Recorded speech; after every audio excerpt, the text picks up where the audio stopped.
Hello friends, कैसे हैं आप सब। हाँ जी, क्या हाल चाल है जी आप लोगों के। आई होप सब बढ़िया होंगे। My self Varun Jain, chartered accountant by profession, and स्वागत है आप सभी का मेरे इस यूट्यूब चैनल पे। आज 19 जुलाई 2020, आज मुझे सीए बने हुए 4 साल कंप्लीट हो गए। मैंने सीए क्वालिफाई करी थी इन द ईयर ऑफ 2016। 19 जुलाई आज ही के दिन 2016 में मेरा रिजल्ट आया था और मैं सीए क्वालिफाई करके निकला था। तो आज मैं चाहता था कि आप लोगों के साथ अपनी जर्नी को शेयर करूं कि मैं सीए किस हिसाब से बना।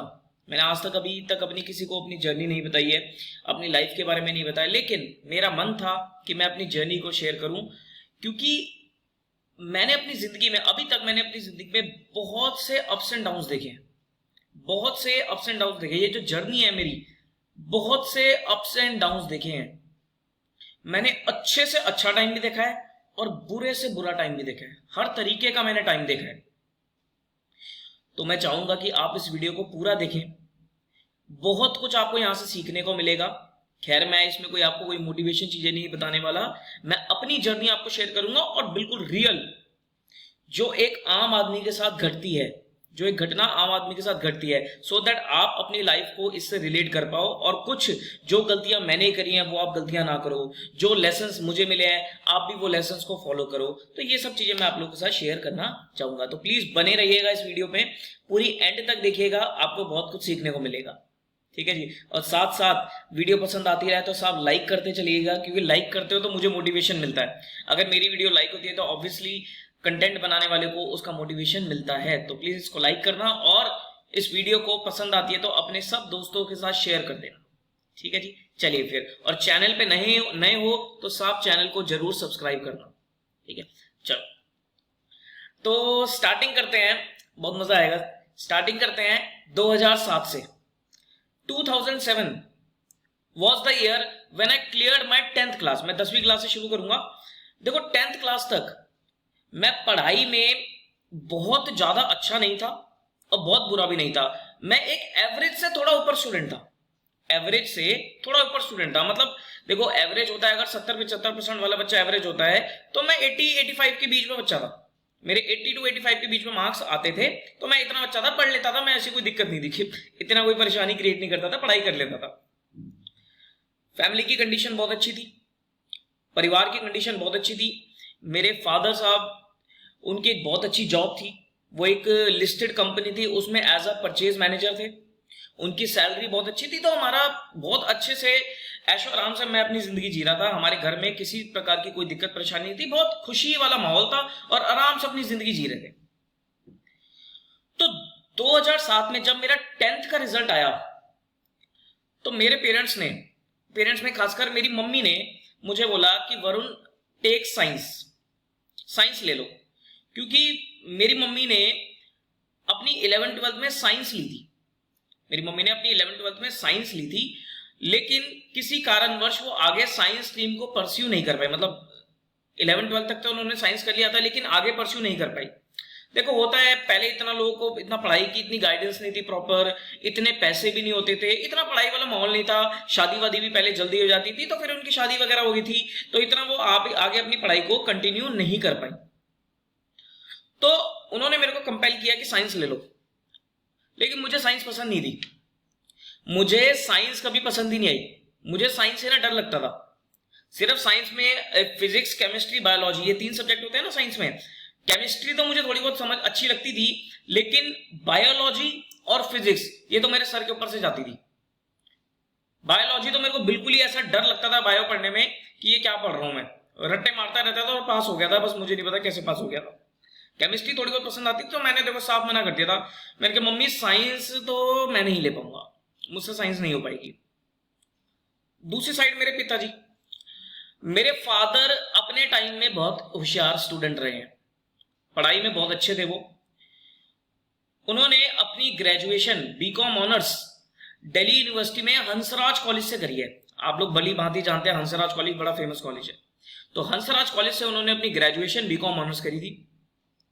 और साथ साथ वो CWA का कोर्स कर रहे थे, जिसे आजकल CMA बोलते हैं। CMA का कोर्स होता है ना, पहले CWA बोला जाता था, cost and works accountant, ICWAI या ICMAI, तो वो वाला वो कोर्स कर रहे थे।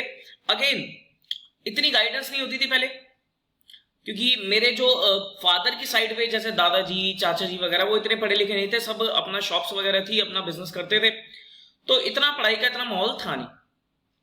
तो पापा पढ़ने वाले थे शुरू से, तो उन्होंने बोला कि भैया मेरे को तो CWA करनी है, तो उन्होंने CWA शुरू करी।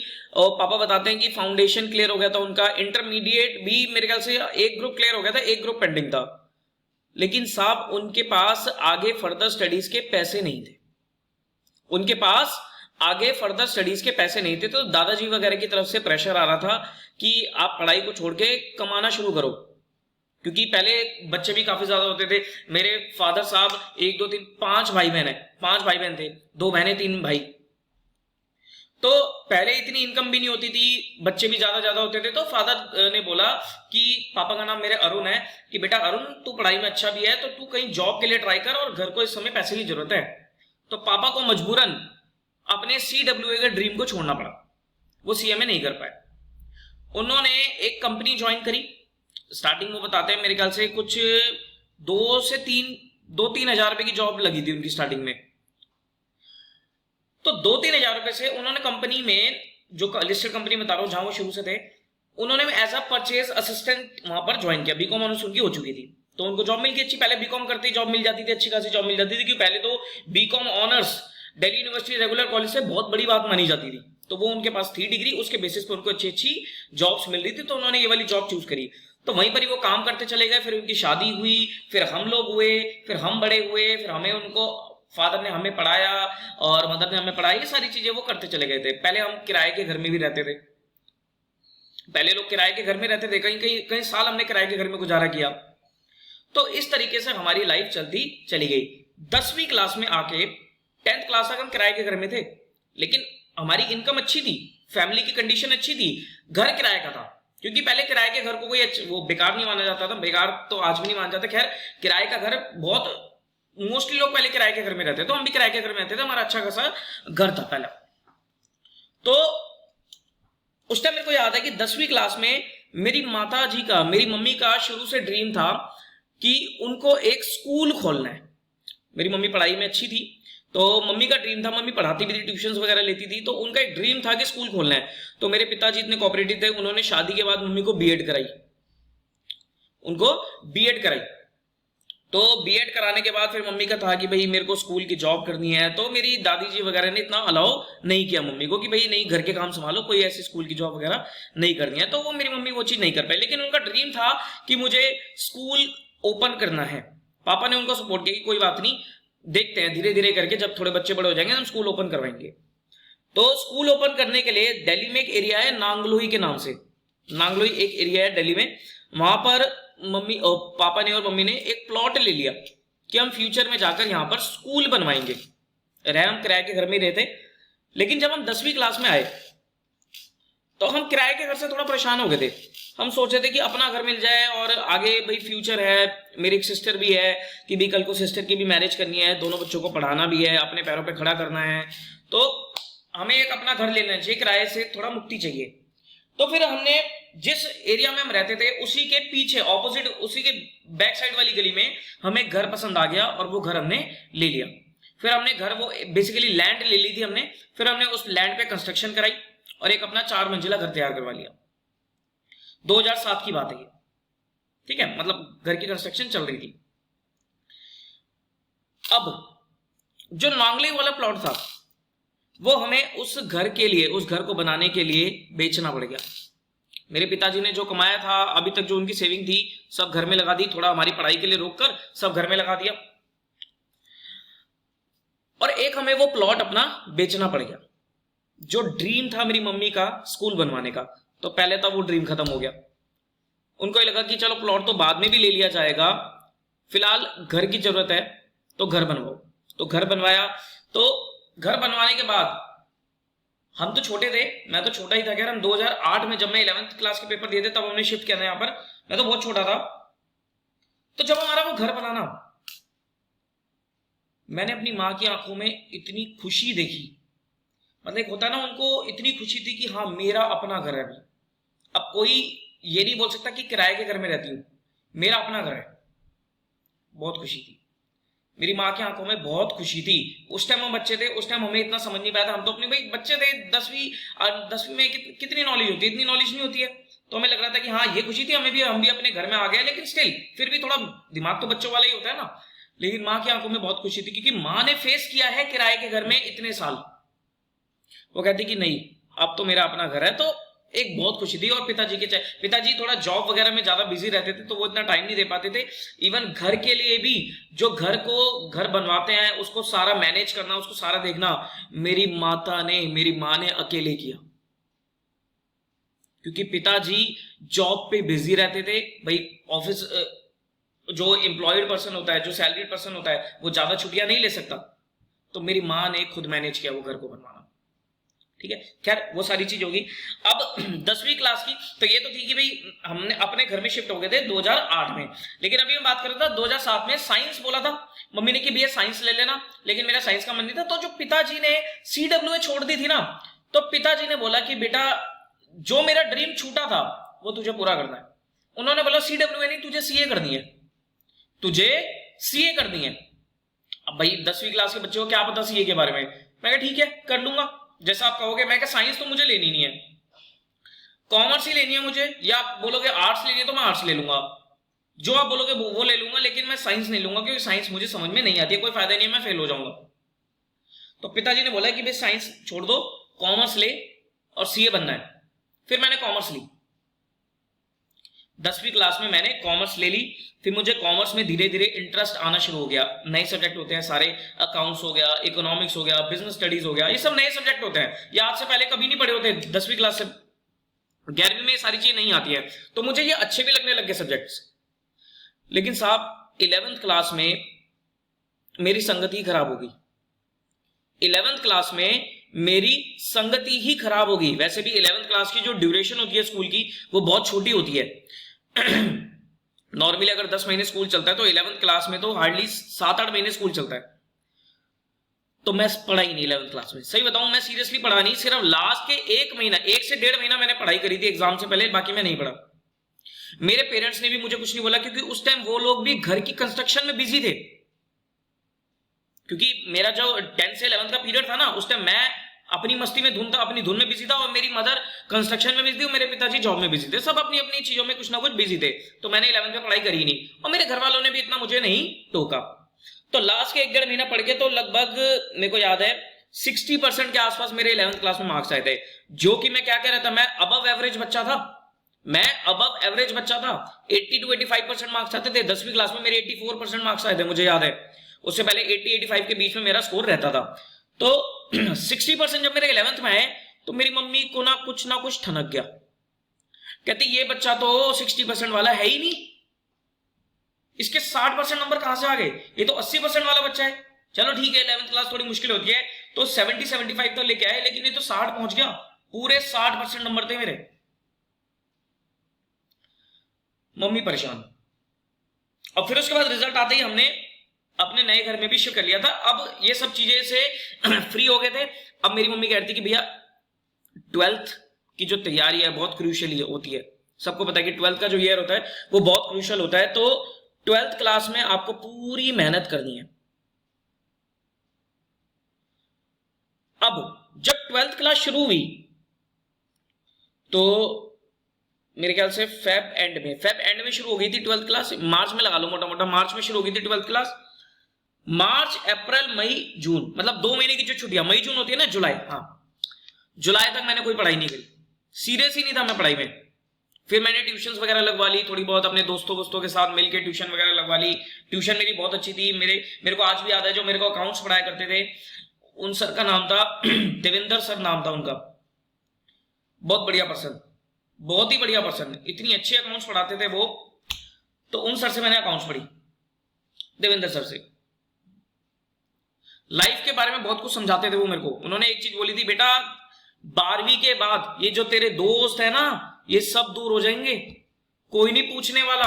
अगर 12वीं में नंबर आ गए तो तेरी कुछ औकात है, नहीं तो तेरी औकात नहीं है, कोई नहीं पूछने वाला। उस टाइम मस्ती में थे, कहां ध्यान रहती है ये चीजें। मैं कहा सर ऐसे कुछ नहीं होता, आप तो ऐसे बोल रहे हो, ऐसे कुछ नहीं होता, पढ़ लूंगा पढ़ लूंगा पढ़ लूंगा। अक्टूबर तक ऐसे ही चलता रहा, नहीं पढ़ता था मैं। स्कूल के एग्जाम होते थे, ठीक है पास हो रहा हूं नहीं हो रहा, मेरी मतलब इतना ध्यान नहीं दे रही थी उस टाइम पे मेरे पे। लेकिन जब अक्टूबर में क्या हुआ, मेरे एग्जाम्स हुए, जो ये फर्स्ट टर्म वगैरह के जो पेपर होते हैं ना, तब एग्जाम्स हुए। अक्टूबर भी नहीं, खैर नवंबर की बात, हाँ अक्टूबर की बात है, ठीक है।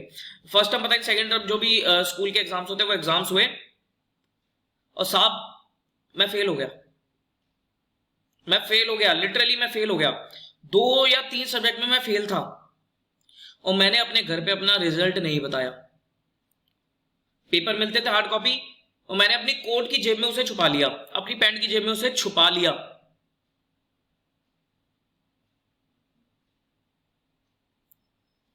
मदर सफाई करते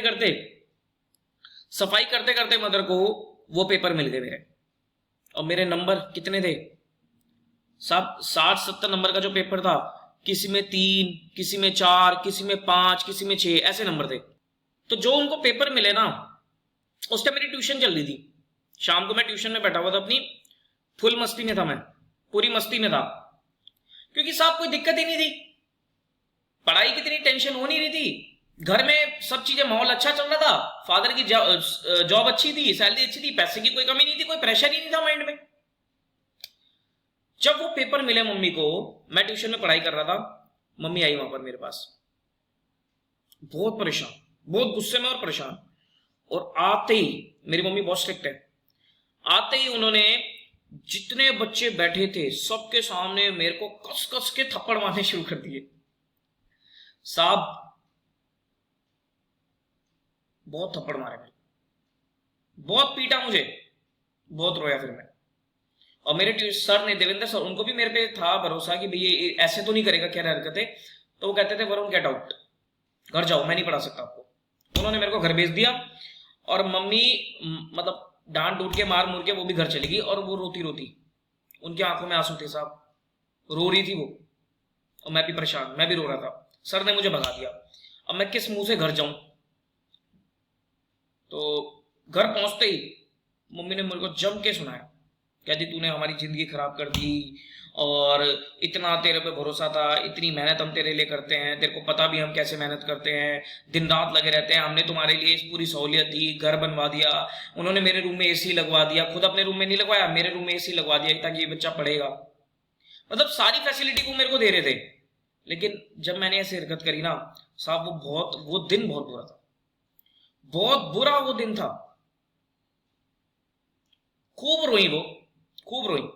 और पापा आके, पापा ही बहुत परेशान कि ये क्या हो रहा है लड़की के साथ, इतना अच्छा पढ़ाई में ये होने वाला, 80-85% लाने वाला, ये तो फेल हो रहा है। फिर मम्मी ने तसल्ली से पूछा क्या प्रॉब्लम है, कोई संगति खराब है, क्या हो गया। फिर मैंने बताया कि मम्मी पता नहीं क्या हो गया, मेरे से पढ़ाई नहीं हो पा रही, मेरा दिमाग फालतू की चीजों में, फालतू की बातों में, स्कूल के मस्ती मजाक में, इन सब चीजों में लगा रहता है, मैं पढ़ाई नहीं कर पाता, मेरा मन नहीं करता अंदर से पढ़ने का। फिर मम्मी ने समझाया कि बेटा हम एक सैलरी क्लास पर्सन है, हमारा कोई फैमिली बिजनेस नहीं है, अगर तो फैमिली बिजनेस हो तो तू जो मर्जी कर, तेरे को पता है कि पिताजी का अच्छा खासा बिजनेस, तो वहीं पर सेट हो जाना है। देखो मैं बिल्कुल ना सच्चाई बोल रहा हूँ, जो आपको पता है कि होती हैं चीजें।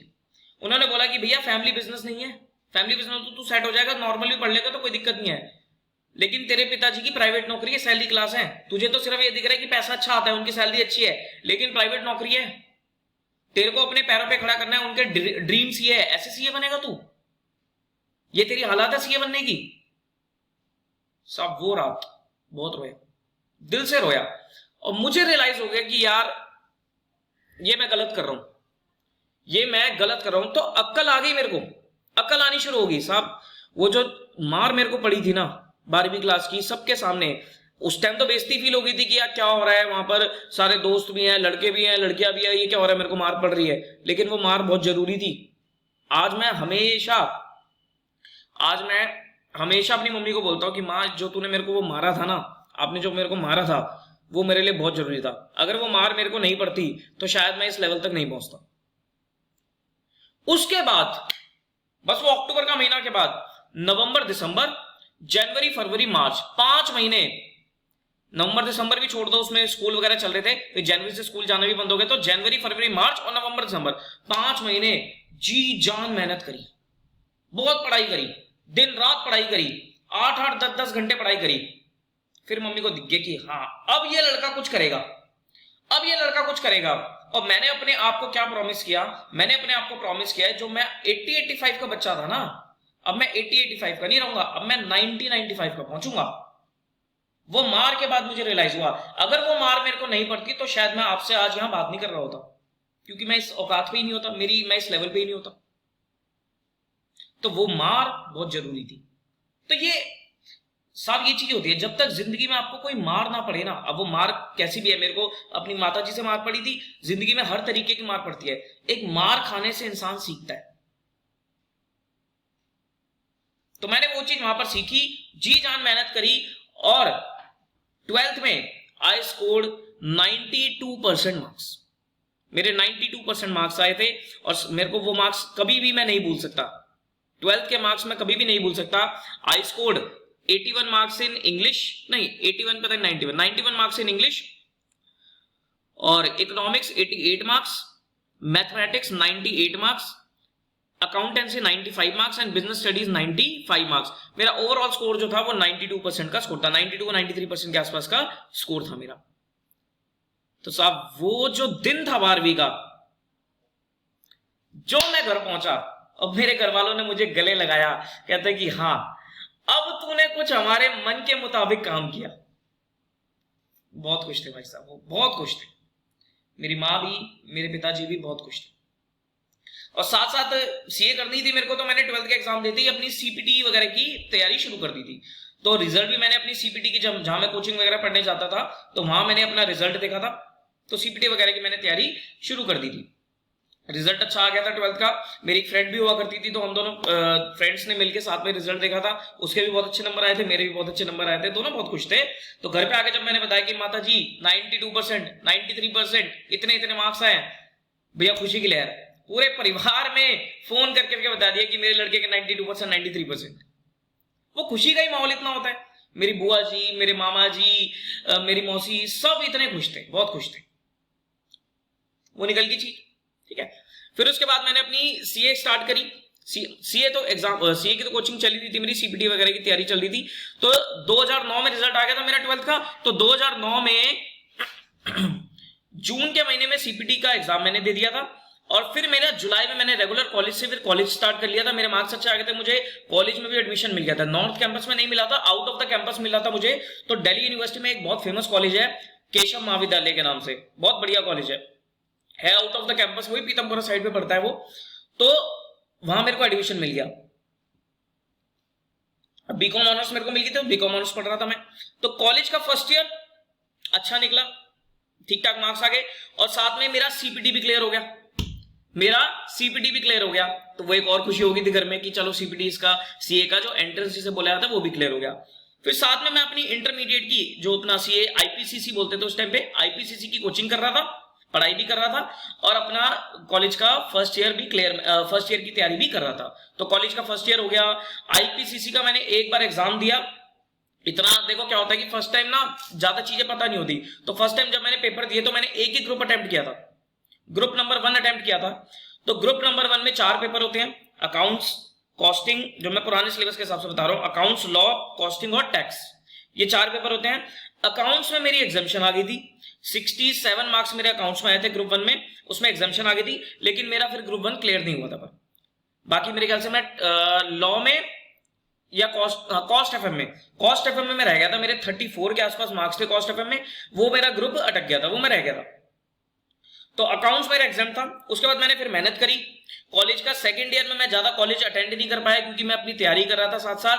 तो अब ठीक है, हो जाती थी वो तो चीजें, कोई बात नहीं। तो कॉलेज का सेकंड ईयर मेरा, जब मैं पढ़ रहा था तो साथ साथ मैं सीए पे ज्यादा ध्यान दे रहा था। फर्स्ट ईयर में मेरा कॉलेज में अच्छी परसेंट आई थी, 67 के आसपास मेरी कॉलेज में ही परसेंट आई थी। और उसके बाद सेकेंड ईयर में मेरी कितनी परसेंट थी? सेकेंड ईयर में मेरी परसेंटेज कम थी, लेकिन सेकेंड ईयर में साहब मेरा आईपीसीसी क्लियर हो गया। सेकेंड ईयर में मेरा आईपीसीसी क्लियर हो गया। बोथ ग्रुप्स दे दिए थे मैंने, अकाउंट्स एग्जाम था तो 3 पेपर ग्रुप 1 के और ग्रुप 2 पूरा, वो पूरा मेरा ग्रुप क्लियर हो गया। और आई स्कोर्ड एग्जामिशन इन अकाउंट्स में तो थी, I scored exemption in advance accounting, I scored exemption in auditing. ये 3 पेपर में अकाउंट्स, एडवांस अकाउंट्स और ऑडिट, इन तीनों में मेरी एग्जामिशन आ गई थी और यही 3 पेपर मैं पढ़ाता भी हूं आज के डेट में। तो ये 3 पेपर में मेरी एग्जामिशन आ गई थी। जब वो मैंने घर पे बताया तो साहब वही अगेन बहुत खुशी का माहौल, बहुत खुशी का माहौल। तो पिताजी तब तक जॉब कर ही रहे थे, बहुत अच्छे से वही खुशी का माहौल था, मम्मी भी खुश, पापा भी खुश, चलो ठीक है अब लड़का सीए फाइनल में आ गया। क्योंकि अब मेरे को दिख रहा, अब मेरी फैमिली को दिख रहा था कि ये लड़का मेहनत कर रहा है, कुछ करके दिखाएगा। अब मैं उसके बाद क्या बताऊं आपको। तो जब मेरा अपना कॉलेज का सेकेंड ईयर कंप्लीट हुआ, आईपीसीसी क्लियर हुआ, फिर उसके बाद मेरे पास ऑप्शन थे 2 कि या तो मैं आर्टिकलशिप के लिए जाऊं या मैं अपना कॉलेज को कंटिन्यू करूं। भाई 2 ऑप्शन थे ना, या तो कॉलेज को ड्रॉप करके आई शुड स्टार्ट आर्टिकलशिप और आई शुड कंटिन्यू कॉलेज। तो मैंने डिसीजन लिया, अपने मन से डिसीजन लिया कि मेरे को कॉलेज कंटिन्यू करना चाहिए, आर्टिकलशिप में 1 साल बाद कर लूंगा, कोई बात नहीं सीए 1 साल बाद बन जाऊंगा। साहब वो डिसीजन मेरा बहुत ही बढ़िया डिसीजन था, आई रियली एप्रिशिएट दैट। और इवन मैं जिसको भी बताता हूं आज वो बोलता है कि तूने वो डिसीजन बहुत अच्छा लिया था। मेरे कुछ फ्रेंड्स भी हैं जिन्होंने उस टाइम पे कॉलेज को ड्रॉप कर दिया था। अब मैं उनके फ्रेंड के नाम भी ले लेता हूं। एक फ्रेंड है मेरा बहुत अच्छा, गौरव मित्तल नाम है, अगर वो कभी वीडियो देख रहा होगा तो उसको पता लग जाएगा ये चीज। गौरव मित्तल, उसने बेचारे ने कॉलेज को ड्रॉप कर दिया कि मैं अपनी आर्टिकलशिप वगैरह शुरू कर लेता हूं। मैंने कॉलेज को कंटिन्यू किया, लेकिन थोड़े टाइम बाद उसी ने मेरे को बोला कि वरुण तूने ये जो कॉलेज कंटिन्यू करके डिसीजन लिया ना ये बहुत अच्छा था। और वो कहता है कि मैंने कॉलेज ड्रॉप करके ठीक नहीं किया, मेरे को कॉलेज कंटिन्यू करना चाहिए था, एटलीस्ट मेरे पास बीकॉम ऑनर्स रेगुलर की तो डिग्री आ जाएगी। तो साहब जो मेरा कॉलेज का 3rd ईयर था उस टाइम पे मेरे पास सीए का प्रेशर ही नहीं था। जो 2 साल में कॉलेज लाइफ ज्यादा एंजॉय नहीं कर पाया था बिकॉज ऑफ सीए एग्जाम्स, मैं सीए में इतना लगा रह गया था, वो 3rd ईयर में मैंने सोचा था कि मैं कॉलेज लाइफ पूरी एंजॉय करूंगा और जो एक्सपोजर मुझे कॉलेज से मिलना चाहिए वो मैं पूरा 1 साल में ले लूंगा। वो मेरा अच्छा डिसीजन था, मैं मानता, मैं खुद भी उस डिसीजन को रियली एप्रिशिएट करता हूं। अब थोड़ी दिक्कत शुरू हो गई। अब क्या हुआ, मेरे पिताजी की जॉब छूट गई।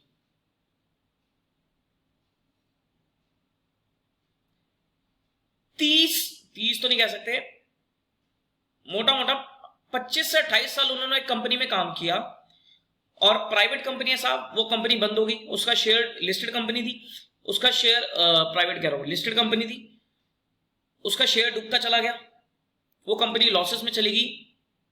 जिस यूनिट में पापा परचेज मैनेजर थे वो यूनिट बंद हो गई, वो यूनिट बंद हो गई।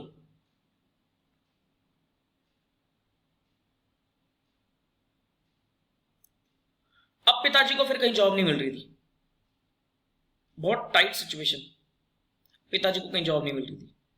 ऊपर से घर का पूरा खर्चा, हमारी पढ़ाई का खर्चा, मेरी सिस्टर भी है उसकी भी पढ़ाई चल रही थी, उसकी भी पढ़ाई का खर्चा। बस ये मैं कह सकता हूं कि घर बन गया था, हमारे किराए का टेंशन नहीं थी, लेकिन स्टिल खर्चा तो होता ही है साहब घर में। पिताजी को जॉब नहीं मिल रही थी और उस टाइम तक आते आते सारा कंप्यूटराइज्ड जमाना आ गया। कंप्यूटराइज्ड जमाना आ गया था 2000, कौन सी बता रहा हूं मैं, 2011 की बात है यहां। कंप्यूटराइज्ड जमाना आ गया था, सब चीजें कंप्यूटर्स पे थी, लेकिन मेरे पिताजी को कंप्यूटर्स नहीं आता था। वो तो मैनुअली काम किया उन्होंने, 28-30 साल में एक कंपनी में जॉब किया तो मैनुअली किया है, कंप्यूटर्स पे ज्यादा उनका हाथ था ही नहीं, कभी किया ही नहीं काम। तो जो इंडस्ट्री की डिमांड थी वो थी कंप्यूटर्स, वो मेरे पिताजी लैक कर रहे थे वहां पर। तो यहां से मैं एक लेसन आपको क्या दे रहा हूं, ध्यान से सुनना, मैं यहां से एक लेसन दे रहा हूं कि अपने आप को हमेशा अपडेटेड रखो, अपने आप को हमेशा अपडेटेड रखो। टेक्नोलॉजी बहुत इंपॉर्टेंट चीज है आज के टाइम में।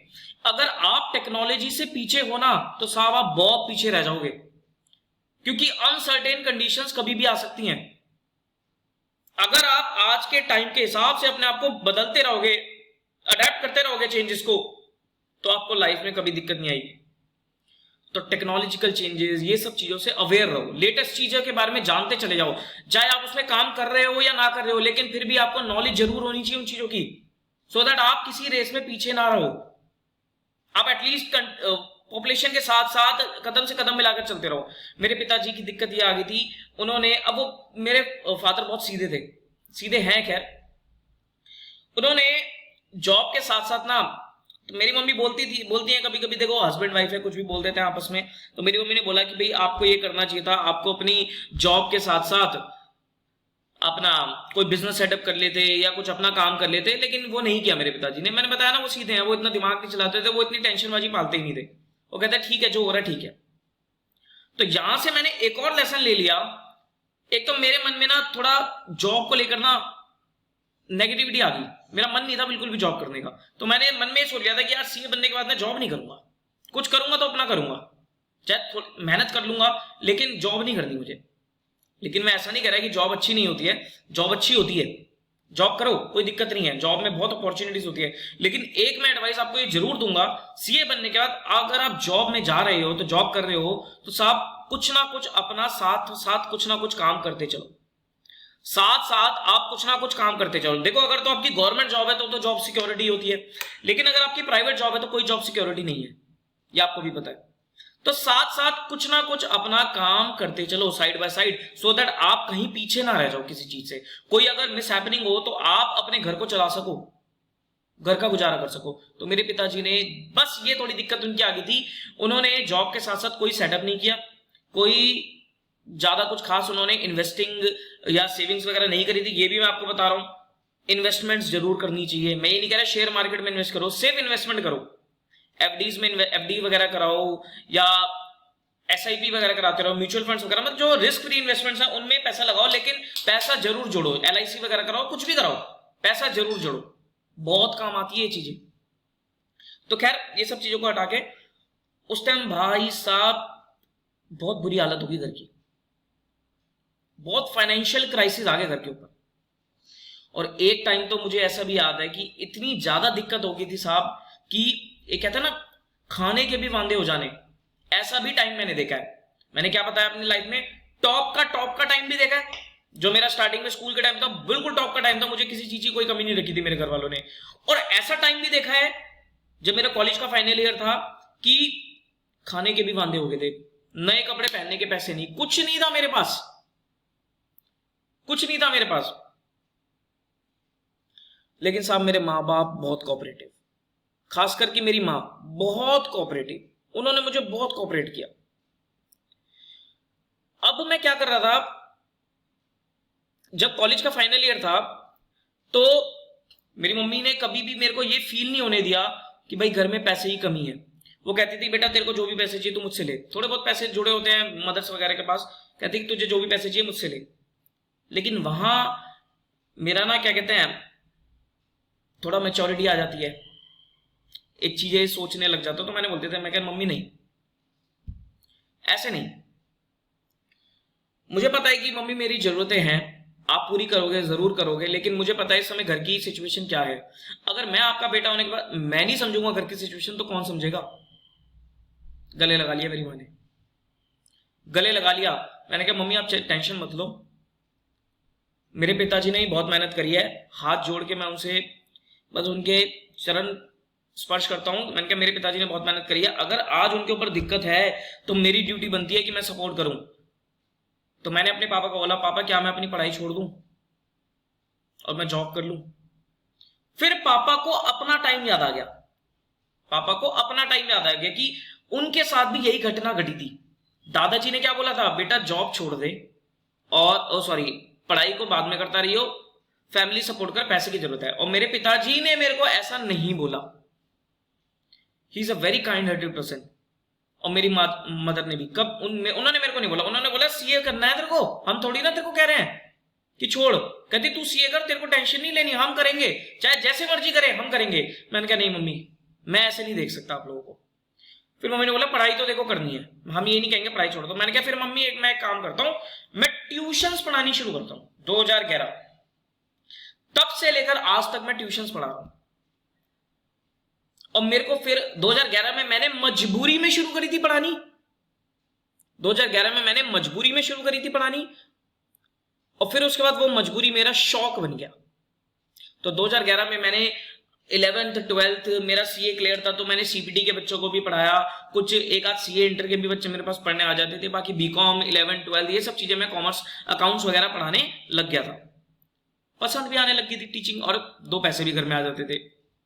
लेकिन वो पैसे मैं अपने लिए यूज नहीं करता था, मैं अपनी मम्मी को देता था। और आज भी मेरे को याद है कि मेरे कॉलेज में जब मेरा फ्रेंड सर्कल भी शुरू से अच्छा रहा है कॉलेज का, तो वो फ्रेंड सर्कल, अगर फ्रेंड्स मेरे को बोलते थे कि वरुण चल घूमने चलते हैं कहीं। अब देखो कॉलेज में मुझे पता है 3rd ईयर में मैंने, ठीक है, मैं जो शौक अपने 1st 2nd में पूरे नहीं कर पाया, तो मैंने बोला था कि भाई 3rd ईयर में पूरी मस्ती करूंगा। मैं नहीं जाता था घूमने, पैसे ही नहीं होते थे, कहां से जाऊंगा भाई, हर जगह जाने के लिए पैसे चाहिए ना, पैसे होते ही नहीं थे।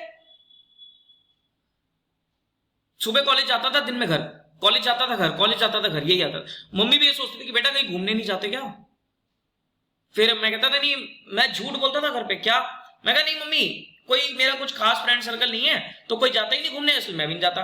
जबकि मेरी माँ को ये थोड़ी ना पता था कि फ्रेंड सर्कल तो जाता है, लेकिन ये पैसे की वजह से नहीं जा रहा। तो मम्मी समझ जाती थी। कई बार मम्मी ने बोला कि बेटा ये ले पैसे, तो घूम, तो चला जाया कर घूमने, मूवी देखने चला जाया कर दोस्तों के साथ, थोड़ा पार्टी करने चला जाया कर, चला जाएगा, घूमा कर, कोई दिक्कत नहीं है, यही तो तेरी एज है। मैंने कहा नहीं मम्मी, अगर मैं आज ऐसे पैसे बर्बाद कर दूंगा तो मुसीबत के टाइम पे कौन काम आएगा। तो मैंने कहा नहीं मम्मी, ये जो मैं पढ़ा रहा हूं ये आप रखो, घर के जो इस समय हालात हैं उसमें ये पैसे की ज्यादा जरूरत है। तो सपोर्ट किया मेरी माँ ने, पैसे देती थी, लेकिन मैं नहीं जाता था। इवन मेरे दोस्त भी अच्छे थे, वो कहते थे वरुण कोई बात नहीं, तू चल, हम तो कौन सा तेरे से पैसे शेयर कर रहे हैं, कंट्रीब्यूट कर रहे हैं, तू चल हमारे साथ, कोई दिक्कत नहीं। लेकिन साहब मेरा कभी भी नेचर ऐसा नहीं है, मैं किसी का कोई उधार नहीं रखता। मुझे ये फील होता था कि कल को मैं किसी से कुछ उधार ले लूंगा या अपने शौक के लिए उधार ले लूंगा तो वो गलत चीज है।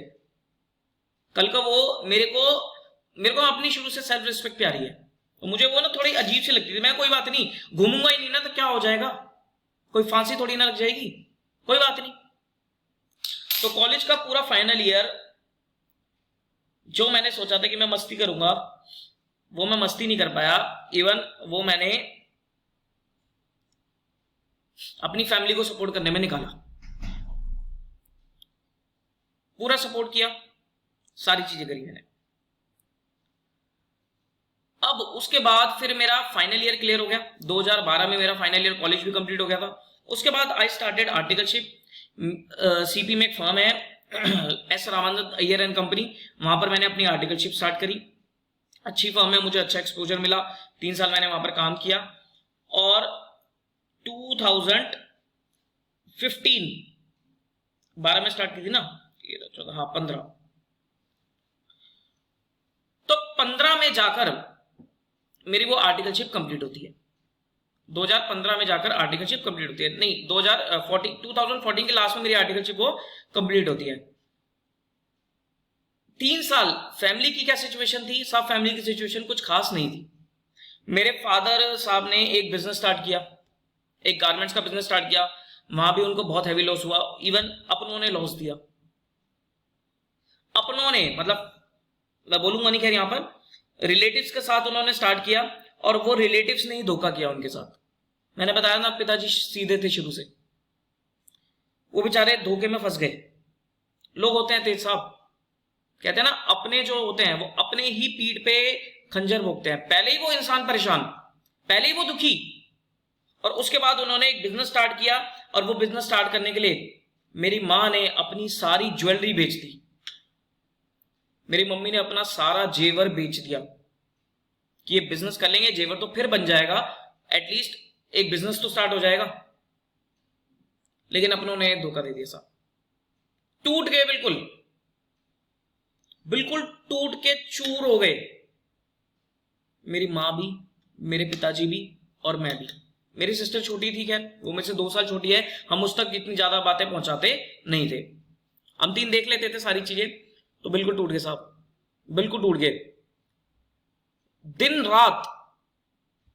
रात मेरी मां रोती थी कि ये क्या हो गया हमारे घर को, किसकी नजर, बुरी नजर लग गई। पिताजी रोते नहीं थे लेकिन परेशान थे, हम देखते थे कि ये हो क्या गया। मैं जहां मेरे को अपनी सीए की पढ़ाई का प्रेशर था, फाइनल लेवल पे था मैं, वो फाइनल की पढ़ाई भी करनी थी, ऊपर से फैमिली की सिचुएशन, तो साहब आप समझ सकते हो कि क्या बीतती होगी। बहुत टफ सिचुएशन थी, बहुत ही ज्यादा टफ सिचुएशन थी वो। जैसे तैसे करके वो निकाली, बट वो लॉस तो जो हुआ, सारा जेवर चला गया, पैसे चले गए। मतलब कहते हैं ना कि अब कैसे बताऊं कि पहले ही आग लगी हुई है और ऊपर से उसमें मिट्टी का तेल डाल दो, ये सिचुएशन होगी थी कि पहले ही, जैसे कहते हैं ना कंगाली में आटा गीला, ये कहावत आपने सुनी होगी, कंगाली में आटा गीला, यही वाली सिचुएशन थी कि पहले ही दिक्कत थी, जॉब छूट गई थी, पहले ही दिक्कत हो गई थी। उसके बाद जो बिजनेस किया, ज्वेलरी बेच के जो पैसा लगा के बिजनेस किया, वो बिजनेस भी अपनों ने धोखा दे दिया।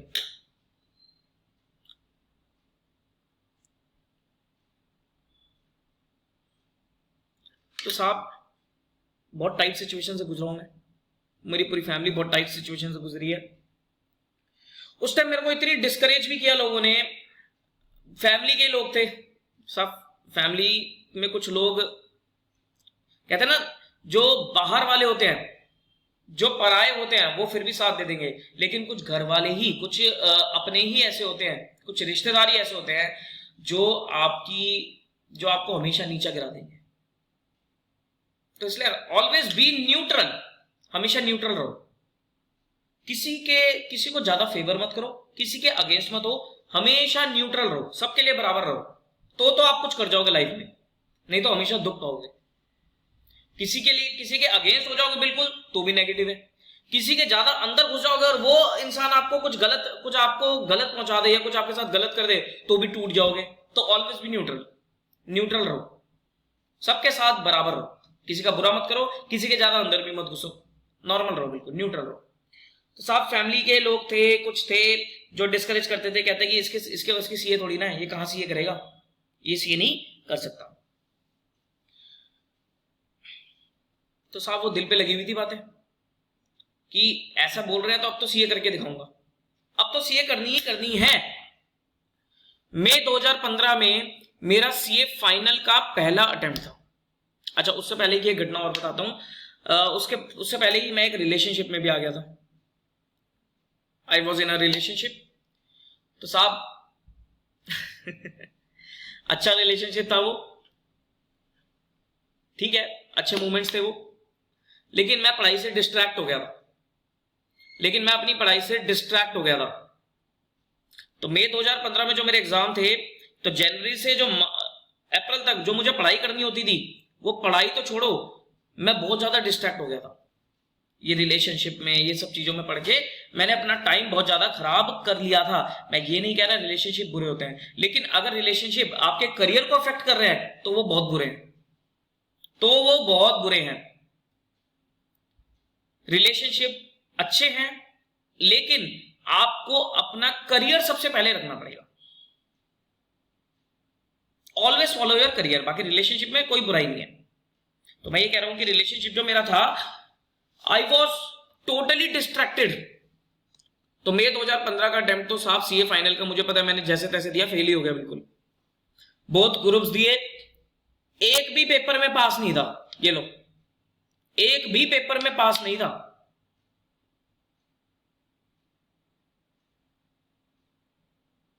मैं ये नहीं ब्लेम करूंगा टोटली कि उस रिलेशनशिप की वजह से मैं फेल था। सब हम किसी को ब्लेम नहीं कर सकते, हमारी खुद की कमी रहती है। मेरी खुद की कमी थी, वो थोड़ी ना रिलेशनशिप मेरे को रोक रहा था कि तू मत पढ़। मैं डिस्ट्रैक्ट हो रहा था। अगर मुझे अपने करियर की चिंता होती तो मैं अवॉइड नहीं कर देता उस रिलेशनशिप को, लेकिन मैंने नहीं किया, बिकॉज ऑफ टेम्परेरी प्लेजर, उस टेम्परेरी खुशी के लिए। तो मई 2015 तो ऐसे ही मेरा निकल गया। उसके बाद फिर नवंबर में एग्जाम थे। जब फेल हुआ तो फिर वो जो पार्टनर था, जो जिस रिलेशनशिप में था, उसने भी मेरे से दूरियां बनानी शुरू कर दी, थोड़ी सी दूरियां बनानी शुरू कर दी। साहब थोड़ा हर्ट था, मन खुश नहीं रहता था, लेकिन ये सोचा हुआ था यार पढ़ाई तो कर ले, एक बार फेल हो गया, दूसरी बार पढ़। तो मैं थोड़ा सा परेशान था because of that relationship, time waste होता था। नवंबर में फिर भी मैं जितना तो नहीं, लेकिन नवंबर में फिर भी मैं थोड़ा सा पढ़ाई मैंने करनी शुरू करी। सीए फाइनल की मैंने पढ़ाई अपनी शुरू कर दी थी फिर दोबारा। इस बीच मेरे को याद है, मैं कुछ टाइम के लिए अपनी आर्टिकलशिप को मैंने कंप्लीट कर लिया था। उसके बाद मैंने कुछ एक महीने की एक नोएडा में एक फॉर्म थी, वहां पर ट्रेनिंग भी करी थी। थोड़ा जीएसटी वगैरह में मेरे को शौक था, उस टाइम जीएसटी नया नया आया था, तो जीएसटी में मतलब वर्किंग चल रही थी। मैं 2015 की बात है ना, हाँ 2015 में जीएसटी के ऊपर वर्किंग चल रही थी, सर्विस टैक्स वगैरह चलता था। मेरे को इंडायरेक्ट टैक्स में शुरू से इंटरेस्ट था काम करने में, तो एक फर्म ज्वाइन कर ली थी, लेकिन फिर वो भी मैंने छोड़ दी क्योंकि माइंड ही शांत नहीं था। क्या काम करूंगा, माइंड शांत नहीं था, छोड़ दी वो। मैं कहा नहीं यार, पढ़ाई कर लेता हूँ, पहले पेपर देता हूँ, उसके बाद ये सब जॉब वगैरह करता चला जाऊंगा। तो उसके बाद अगस्त सितंबर अक्टूबर 3 महीने थे मेरे पास, अगस्त सितंबर एंड अक्टूबर, ये 3 महीने में एक डिसीजन तो मैंने क्या गलत ले लिया उस टाइम पे, मैंने फिर दोबारा नवंबर में बोथ ग्रुप्स के लिए अप्लाई कर दिया। हालांकि मेरी तैयारी एक भी ग्रुप की नहीं थी, लेकिन मैंने वही एक होता ना कि एक ईगो कि मई में बोथ ग्रुप्स दे दिया, अब तो फिर बोथ ही दूंगा, कि अगर मई में बोथ देने के बाद अब मैं एक पे चला जाऊंगा तो ये तो बेइज्जती वाली बात है। वो मेरा गलत डिसीजन था। तो ऐसी गलतियां आपको नहीं करनी। अगर आप में से कोई बच्चा एक बार रह गया है, उसके बाद ग्रुप चूज करने में साहब अपनी कैपेबिलिटी देख लो, अपनी तैयारी देख लो कि कितने पानी में हो, तभी ग्रुप डिसाइड करो। ईगो के बेस पे, ईगो में आकर मत डिसाइड करना बिल्कुल भी। तो मैंने वो गलती कर दी, मैंने बोथ ग्रुप्स के लिए तैयारी शुरू कर दी। मैं 3 महीने में तेरा भाई बोथ ग्रुप्स निकाल के दिखाएगा। पढ़ाई करी मैंने, लेकिन साहब सीए फाइनल के 8 पेपर बहुत हैवी हैं, 3 महीने में कहां से तैयार हो जाएंगे। तो नवंबर में जो एग्जाम दिए, दिन रात पढ़ के, दिवाली भी मैंने सेक्रीफाइस कर दी थी, फिर फेल हो गया नवंबर में। लेकिन जितना मई में हुआ था इतनी बुरी तरीके से तो नहीं, लेकिन कुछ पेपर में पास था, ओवरऑल तो फेल ही था साहब मैं। कोई एग्जाम्शन भी नहीं थी जो मैं क्लेम कर लूं। उसके बाद जब वो रिजल्ट आया, दिमाग खराब हो गया, बिल्कुल ही दिमाग खराब हो गया। फैमिली भी परेशान थी, और उस टाइम मैं अपने रिलेशनशिप की धुन में इतना मगन था, मुझे फैमिली भी नहीं दिखती थी। जहां मैं फैमिली को इतना सपोर्ट कर रहा था पहले, वो रिलेशनशिप आने की वजह से मैं अपनी फैमिली से ही दूर हो गया। मेरी मम्मी परेशान रहती थी ये चीज सोच के, और मैंने कभी इस चीज को रियलाइज नहीं किया। वो ये कहती थी कि साहब ये क्या हो गया इसे। वो मेरे को बोलती नहीं थी क्योंकि फेल हो रहा हूं मैं धीरे धीरे, तो उसको लगता था कि इसके ऊपर भी प्रेशर है, मैं इसको कुछ बोलूं ना, मैं इसको कुछ परेशान ना करूं। तो साहब माँ ने मेरी बहुत कोऑपरेट किया है, उन्होंने अपनी सारी एफडीआं तोड़वा दी मुझे पढ़ाने के लिए। तो वो टाइम था, ठीक है, मैंने निकाल दिया। फिर जब मैंने जो मेरा पार्टनर था रिलेशनशिप, मैंने उसको फोन किया, मैंने कहा आई एम ऑल्सो, मैं दोबारा फेल हो गया। शी सेड ये तो होना ही था, शी सेड ये तो होना ही था, तुम्हारे बस की नहीं है।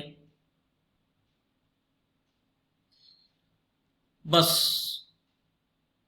फिर उसके बाद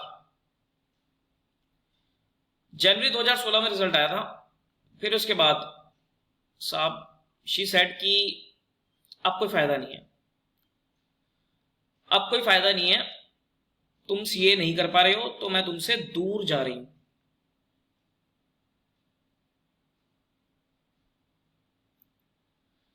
बस उस दिन के बाद मन पे लग गई चोट, मन पे लग गई चोट कि मैं उस टाइम पे क्या ढूंढ रहा था। मैं उस टाइम पे ढूंढ रहा था, मुझे ये उम्मीद थी कि यार मैं फेल हो गया, एक तो मुझे उसको मुझे सपोर्ट करना चाहिए, बट शी सेड, उसने क्या बोला, उसने बोला तुम्हारे बस की नहीं है, कोई फायदा नहीं है, दूर जा रही हूं, छोड़ दो। दिमाग मतलब कहते हैं ना पैरों को नीचे से जमीन खिसक जाना, वो हो गया मेरे साथ। ये क्या हो गया, ये हो क्या गया। उसी दिन मम्मी के पास जाकर गले लगकर खूब रोया, खूब रोया कि मम्मी, एक तो मैंने अपने 2 अटेम्प्ट खराब करे, और आज मुझे ये नतीजा मिल रहा है कि मैं अपनी गलती की वजह से, तो मैं ठीक है मेरी भी गलती है फेल होने में, लेकिन मम्मी मैं पढ़ तो रहा हूं, मैं मेहनत तो कर रहा हूं। तो माँ ने क्या बोला, माँ हमेशा अपने बच्चे पर भरोसा करती है, चाहे बच्चा कैसा भी हो, माँ को जरूर भरोसा होता है। माँ ने बोला कि इस बार हो जाएगा, मेहनत कर, हो जाएगा, क्या हो गया, मेहनत कर, हो जाएगा, हिम्मत रख, हौसला रख। संजू मूवी देखी है आप लोगों ने? हाँ जी, संजू मूवी देखी है, उसमें संजय दत्त की माता का रोल किसने निभाया है? मनीषा कोइराला जी ने निभाया। वही गाना याद आ जाता है फिर, ये वाली लाइन बोलते, कर हर मैदान फतेह रे बंदिया, हर मैदान फतेह।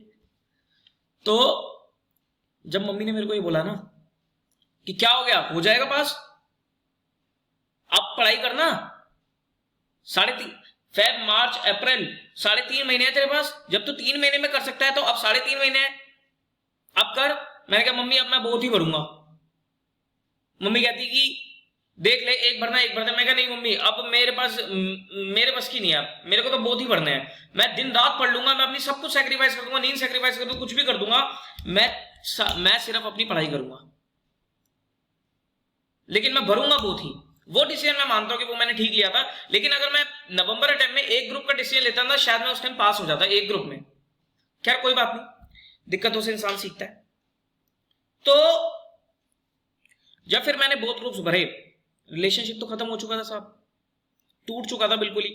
अब पढ़ाई शुरू कर दी। अब आइसोलेशन में पढ़ाई होती है।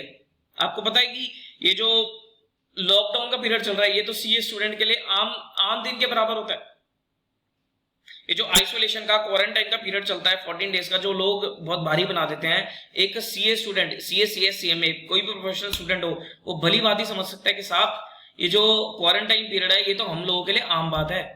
तो मेरा क्वारंटाइन पीरियड 3.5 महीने का था, और ये समझ लो वो 3.5 महीने मैंने कैसे निकाले हैं। बहुत भयंकर तरीके से मैंने 3.5 महीने निकाले हैं। उस टाइम पे पढ़ा रहता था अपना अकेले कमरे में, और साहब जब बिल्कुल अकेला होता है ना इंसान और पढ़ाई कर रहा होता है, तो सारी चीजें दोबारा दिमाग में घूमने लग जाती हैं। टाइम मतलब माइंड में वही रिलेशनशिप वाली बातें, वो सारी चीजें, वो बातें दिमाग में आती थी। कई बार मन करता था कि टेक्स्ट करूं, मैसेज करूं, बात करूं, लेकिन फिर अपने आप को मतलब सेल्फ कंट्रोल लेके आता था, नहीं वरुण, जब उसने तेरे को छोड़ दिया है, उसको पहले अपनी इंपॉर्टेंस तो रियलाइज करा। मैं उसमें उसको ब्लेम नहीं कर रहा बिल्कुल भी, देखो मैं उसमें उसको ब्लेम नहीं कर रहा बिल्कुल भी कि उसने गलत किया, वो उसका डिसीजन था। शायद मैं इस कैपेबल नहीं था, शायद मैं इस काबिल नहीं था, शायद मैं उस काबिल नहीं था। तो मैंने क्या, पहले तू काबिल बन, फिर देखियो कमाल। तो ठीक है, उस टाइम पे माइंड में बातें आती थी, रोता भी था, परेशान भी होता था, लेकिन फिर भी लगा रहता था। वो 3.5 महीने, जनवरी 2016 से लेकर अप्रैल 2016 तक का जो टाइम पीरियड है, इतना भारी टाइम पीरियड, वो मुझे पता है मैंने कैसे निकाला है। वो मुझे पता है मैंने कैसे निकाला है। दिन रात एक करके, सोने का पता नहीं, खाने का पता नहीं, लगा रहता था पढ़ाई में, लगा रहता था। होली, मुझे ये भी नहीं पता था कि कब होली आई, कब चली गई। उस टाइम पे होली आ जाती है बीच में, कब होली आई कब चली गई, कोई फैमिली, किसी के ऊपर कुछ नहीं था। सिर्फ मुझे मेरे माँ बाप, मेरी छोटी बहन और मेरी किताबें, सिर्फ ये दिखता था और कुछ नहीं दिखता था।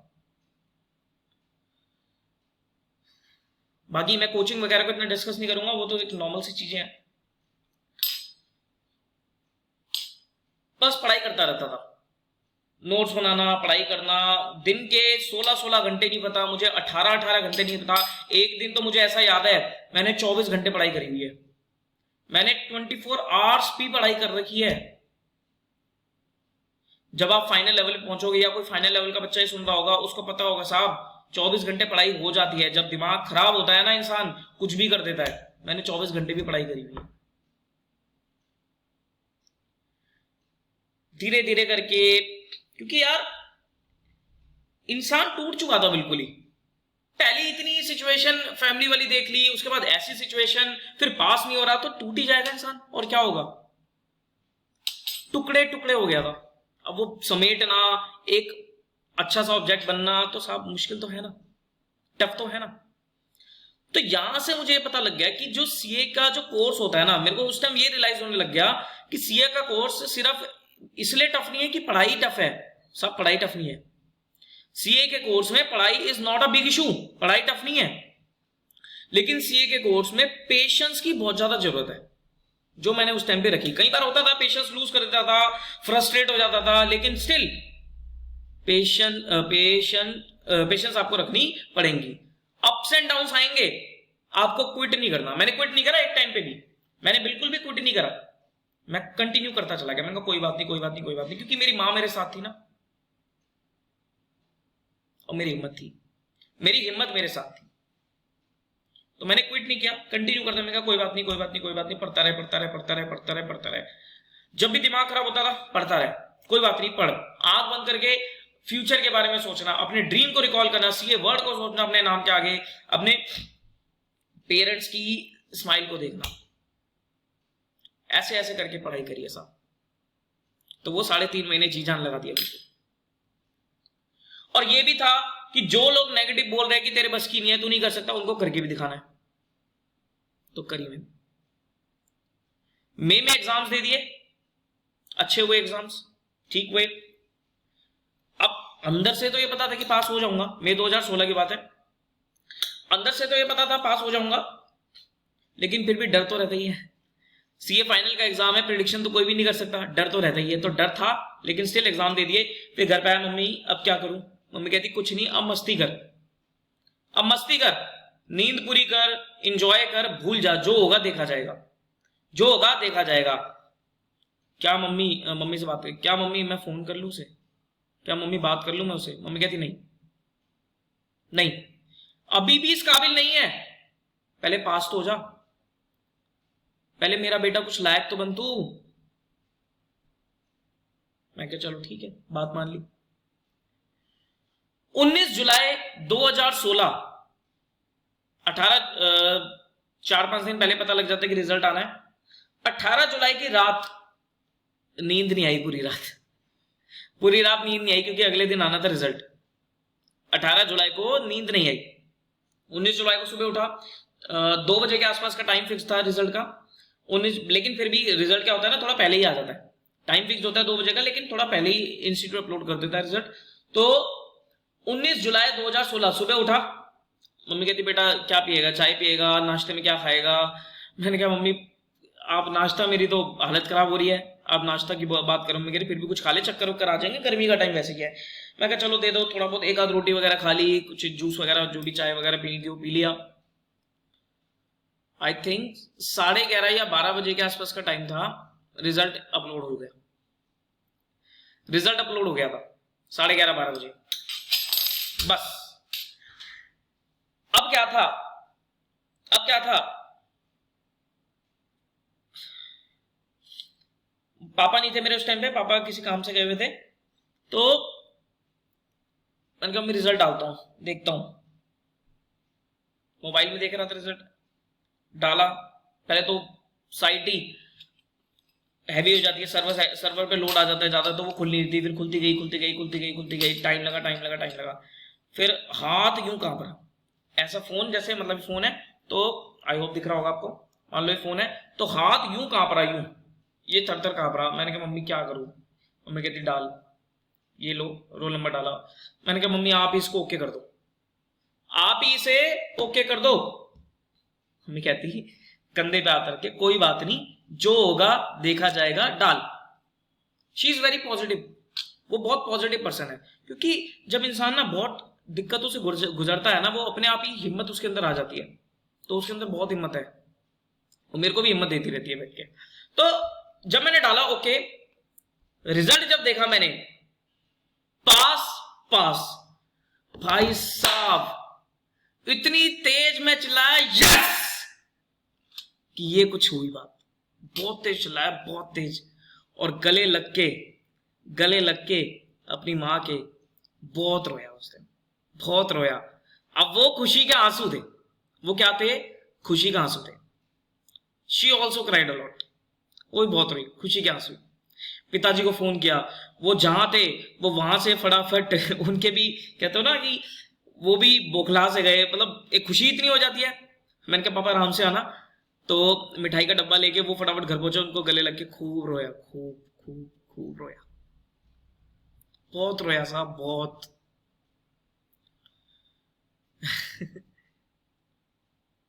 तो ये मोमेंट्स ऐसे होते हैं, क्या क्या करें। तो बहुत अच्छा लगा वो दिन, था ही इतना हैवी दिन, सेम डे 4 साल पहले। तो उसके बाद क्या हुआ, चलो उसके बाद क्या हुआ कि सब जो रिश्तेदार मुझसे बात नहीं करते थे ना, एक एक रिश्तेदार के फोन आए मेरे पास, एक एक इंसान के फोन आए, एक एक दोस्तों के फोन आए जिन्होंने बात करना छोड़ दिया था। सबके कॉन्ग्रेचुलेट सीए साहब, कॉन्ग्रेचुलेट सीए साहब, very done, well done, well done, well done, thank you, thank you. मतलब पूरे दिन यही चलता रहा, खुशी के आंसू, खुशी के आंसू, और मतलब ये सारी चीजें अच्छी होती चली गई, अच्छी होती चली गई। फिर उसके बाद वो जो रिलेशनशिप की मैं बात कर रहा था, शी ऑल्सो कॉल्ड मी, उसका भी फोन आता है मेरे पास कि मुझे पता था तुम कर लोगे, मुझे पता था तुम कर लोगे, मैं तो सिर्फ तुम्हें टाइम दे रही थी कि तुम अपनी पढ़ाई कर लो। तो साहब ये अच्छी चीज भी है, कोई बुरी चीज नहीं है कि उन्होंने मेरे लिए ही सेक्रीफाइस किया, लेकिन उस टाइम फिर मैंने सोच लिया था, मैंने क्या आगे कंटिन्यू नहीं हो सकता, नहीं हो पाएगा। तो मैंने कुछ गलत नहीं बोला, कुछ नहीं, मैंने कहा उस टाइम मैं बहुत खुश था, मैं कोई वो नहीं था, मैंने कहा थैंक यू वेरी मच। मैंने कहा बट जो इंसान मुसीबत में काम नहीं आ सकता ना, देखो खुशी में तो सब काम आ जाएंगे, लेकिन इंसान की पहचान तब होती है जब वो मुसीबत में आपके काम आता है, ठीक है। मैंने कहा देखो जो इंसान मुसीबत में काम नहीं आ सकता ना, उस इंसान की मेरी नजरों में कोई वैल्यू नहीं है। बस उसके बाद थैंक्स करके फोन काट दिया, उसके बाद मेरी बात खत्म हो गई, ठीक है। तो भाई वो दिन था, मैं क्वालिफाई कर गया था, और जो पिताजी का सपना था कि सीए बनेगा मेरा लड़का, वो सपना मैंने पूरा करके दिखा दिया। तो साहब ये मेरी जर्नी है। उसके बाद क्या कर रहा था साहब, पढ़ा मैं शुरू से ही रहा था, टीचिंग में मैं 2011 से आ गया था, तो मैं धीरे धीरे करके पढ़ा ही रहा था। बस हाँ, जब मैं सीए फाइनल की प्रिपरेशन कर रहा था, 1-1.5 साल मैंने पढ़ाना छोड़ दिया था, लेकिन फिर दोबारा मैंने पढ़ाना शुरू किया। फिर उसके बाद मैंने अपनी जॉब को कंटिन्यू किया, कुछ टाइम मैंने प्रैक्टिस भी करी, फिर दोबारा मैं टीचिंग में उतर गया। मैंने कहा नहीं, my cup of T is teaching, मुझे पढ़ाना ही है। तो ऐसे पढ़ाते आज मैं आपके सामने हूं, अभी भी मैं पढ़ा रहा हूं, और फ्यूचर मेरा पढ़ाना ही है, ठीक है। एक जो वादा मैंने अपने आप से कर रखा है, 2 वादे बेसिकली मैंने अपने आप से कर रखे हैं। पहला वादा तो ये कर रखा है कि मेरे को अपनी माँ का एक सपना जो स्कूल वाला था वो जरूर पूरा करना है। मैं अपनी माता के नाम पर एक स्कूल जरूर ओपन करूंगा, कहीं भी करूं लेकिन एक स्कूल जरूर ओपन करूंगा। माँ ने बोला था कि स्कूल ओपन करना है, बच्चों को शिक्षा देनी है, अच्छी से अच्छी शिक्षा देनी है, गरीब बच्चे उनको फ्री में शिक्षा देनी है, लेकिन शिक्षा देनी है। तो वो सपना एक तो मेरे को पूरा करना है। और जो गहने मेरी माँ ने बेचे थे, वो सारे गहने मैं उनको ला कर दूंगा, उससे इवन हैवी और ज्यादा अच्छे। और जो पिताजी का सपना था सीए बन जाना, वो सीए का सपना मैंने उनका पूरा किया, ठीक है। फिर उसके बाद मेरी शादी होगी, और फिर मेरी वाइफ है, आज मेरा एक बच्चा भी है, और मेरी वाइफ बहुत अच्छी है, she supported me a lot. वो आज भी मुझे कई बार सपोर्ट करती है, कई सारी चीजों में सपोर्ट करती है। तो ये मेरी छोटी सी जर्नी थी। तो आई होप यहाँ से आपने बहुत कुछ सीखा भी होगा। आई होप शायद आप इस वीडियो को पसंद करेंगे, अपने आप से रिलेट कर पाएंगे, और जो गलतियां मैंने करी हैं साहब, वो गलतियां आप रिपीट नहीं करेंगे, बिल्कुल नहीं करेंगे। तो लाइफ के हर मोड़ पे मुझे कुछ ना कुछ लेसन मिला है। देखो जिंदगी का नाम ही यही है कि जिंदगी का हर मोड़, हर पल आपको कुछ ना कुछ सिखा के जाता है, ठीक है। तो वो लेसन से सीखना है हमें। क्लियर है? चलो फिर, तो आई होप ये वीडियो पसंद आई होगी। अगर पसंद आई तो साहब इसे लाइक करना और ज्यादा से ज्यादा शेयर करना, और चैनल पे नए हो तो प्लीज चैनल को सब्सक्राइब कर लेना। लाता रहूंगा आपके साथ इसी टाइप की वीडियोस, अपनी कुछ मोटिवेशनल वीडियोस, और अपना course contents. My subjects are accounting, advance accounting, auditing at inter level, foundation level accounting, and final level जो मैं अगले साल से शुरू करूंगा, FRN ऑडिटेड। तो इससे रिलेटेड अगर आपको अपडेट्स चाहिए तो आप इस चैनल को जरूर सब्सक्राइब कर लेना, और स्टे कनेक्टेड, स्टे ब्लेस्ड। मिलेंगे किसी और वीडियो में। Till then take care of yourself, bye bye.